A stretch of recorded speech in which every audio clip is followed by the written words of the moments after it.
Hello friends, Chaitra का नवरात्रि चल रहा है। तो इसमें हम देवी माँ को पूजा करने के बाद से जो हम खाते हैं वही खिलाते हैं। तो इसमें हम क्या है कि साबूदाना आलू को नमकीन के जैसे भूज करके बना दिए हैं। और ये ड्राई फ्रूट्स का नमकीन है, चाय है, सुबह के नाश्ते में ये दिए हैं।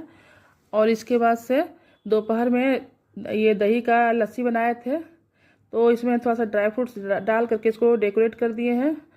तो ये दोपहर में देवी माँ को हम दिए थे। और इसको देने के बाद से हम चैत्र के नवरात्रि में हम लोग तला हुआ चीज़ नहीं खाते हैं। ये जब नवमी पूजा जाता है तभी पूड़ी पकवान जो बनता है तभी बनता है। इस नवरात्रि में तला हुआ चीज़ नहीं खाते हैं। तो फ्रूट वगैरह खा सकते हैं, लस्सी पी सकते हैं, जो बिना छाने जो भी चीज़ें होती हैं उसको हम खा सकते हैं। भर करके भी पराठा नहीं बनाते हैं। तो दोपहर में हम लस्सी माता रानी को दे दिए थे, इनको चढ़ाए थे। इसके बाद से तब इनको देने के बाद से ही तब हम कोई चीज़ इनको खाते हैं। और इसके बाद से दोपहर में लस्सी देने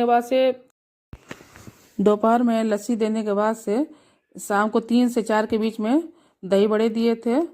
ये बकले के दाल से बना हुआ दही बड़ा है, दही बड़े। और ये गुड़ की चटनी है। तो इसका रेसिपी हम डाल चुके हैं फुल वीडियो में, आप चाहें तो इसको देख के बना सकते हैं। और बहुत ही टेस्टी बना भी था। तो माता रानी को हम ये बकले के दाल का दही बड़ा और साथ में ये जो इसको सूखा बड़ा भी इसमें रख के माता रानी को भेंट चढ़ाए थे। तो ये खाने के लिए जो हम खाते हैं वही माता रानी को भी देते हैं। तो ये शाम को आप बना सकते हैं।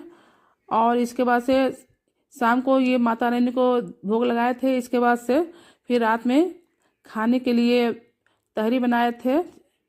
तिन्ना के चावल में आलू डाल करके इसको सूखा तहरी बनाए थे। ये भी बहुत ही टेस्टी लग रहा था। आप ऐसे बनाइएगा जैसे कि ये बनाए थे। बहुत ही सिंपल ढंग से है, कुछ भी नहीं डाला, केवल हरी मिर्च और जीरा और देसी घी का तड़का लगा करके और टमाटर डाल करके इसको बनाए थे सूखा। बहुत ही अच्छा बना था। आप चाहें तो सेंधा नमक का प्रयोग कर सकते हैं, और नहीं पसंद है तो नमक न डालिएगा। और इसके साथ ही ये दही बड़ा जो दोपहर में दिए थे, ये दही बड़ा खाने के साथ दिए थे और साथ में खीरे का सलाद भी दिए थे। तो इस तरह से ये रेसिपी हम बनाए थे और माता रानी को दिन भर भोग लगाए थे। और इस तरह से मान लीजिए, इस तरह से बना करके भोग लगाने से मन को बड़ा ही सुख मिलता है।